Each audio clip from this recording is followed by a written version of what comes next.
Alors, je vais faire une petite vidéo, les amis, en gros, des différents types de femmes à absolument éviter si vous voulez vraiment une relation sérieuse, messieurs. Quand je dis sérieuse, je parle sur le long terme et si tu veux potentiellement avoir des enfants. Et là, je vais vous donner des exemples. On va parler vraiment d'un point de vue stabilité émotionnelle et psychologique. On va commencer par la première catégorie. Donc, les femmes qui fument. Messieurs, comprenez une chose, et c'est un détail qui va sûrement choquer certains ou en surprendre certains. Lorsqu'une femme fume, je peux vous dire une chose, elle est atteinte psychologiquement et émotionnellement, elle est instable. Je peux vous le promettre, messieurs. Ça veut dire qu'elle est endommagée. Les femmes qui fument en général, elles ont des body count élevés. Et je vous le garantis et je vous le certifie. Et tous les hommes qui regardent cette vidéo pourront le confirmer. Et une femme qui fume, les amis, il n'y a rien de féminin. Il n'y a rien de féminin. Deuxième catégorie, les femmes, bien évidemment, j'en ai parlé, qui n'ont pas eu de daron. Ça, messieurs, malheureusement. Comme je vous le dis toujours, les femmes qui n'ont pas eu de père, à moins que je tombe sur une femme où vraiment elle t'en parle, je vous le dis malheureusement, messieurs, et je vous parle d'expérience personnelle de toutes les femmes que j'ai rencontrées qui n'avaient pas de daron, des relations que j'ai eues, c'est une catastrophe. Pour moi, prochaine catégorie, les femmes qui sont tatouées. Ça, je vous le dis également, de mon vécu personnel, les femmes qui sont tatouées ont toutes des body count élevés. Toutes.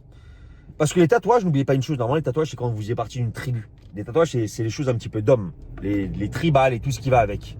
Quand une femme est tatouée, et le plus une femme est tatouée, le plus elle a de souvenirs et le plus elle a de bagages et de traumas. Prochaine catégorie, les femmes qui ont passé une période de leur vie en boîte de nuit. Pareillement, je n'en veux pas. Je n'en veux pas parce que je sais ce qui se passe en boîte de nuit, je sais pourquoi les femmes vont en boîte. C'est les femmes qui ont besoin d'attention, qui veulent s'amuser, qui ont du fun, qui ont dû faire toutes les conneries du monde, coucher à droite à gauche, s'envoyer en l'air à tout va avec tout type d'hommes. Donc vous devez apprendre aussi que vous devez comprendre que le passé d'une femme va déterminer son futur. Le passé d'une femme va déterminer qui elle est. Elle va déterminer son logiciel, la manière dont elle est conditionnée et également le comportement qu'elle aura à l'avenir dans la relation avec vous, en termes de stabilité émotionnelle et psychologique et tout ce qui va avec. Prochaine catégorie, les femmes dont la famille n'a pas été soudée et n'est plus ensemble. Ça aussi, si en fait les parents sont toujours ensemble et que les parents sont sains, que la famille est relativement saine, qu'il y a une dynamique qui est à peu près normale, que le père a entre guillemets le leadership de leur relation, les probabilités d'avoir une relation saine seront également beaucoup plus élevées. Étant donné que si le père, c'est toujours pareil, on en revient au même point. Et ça, je vous le dis, pour moi, ça c'est une chose que j'ai comprise. C'est conditions non négociables.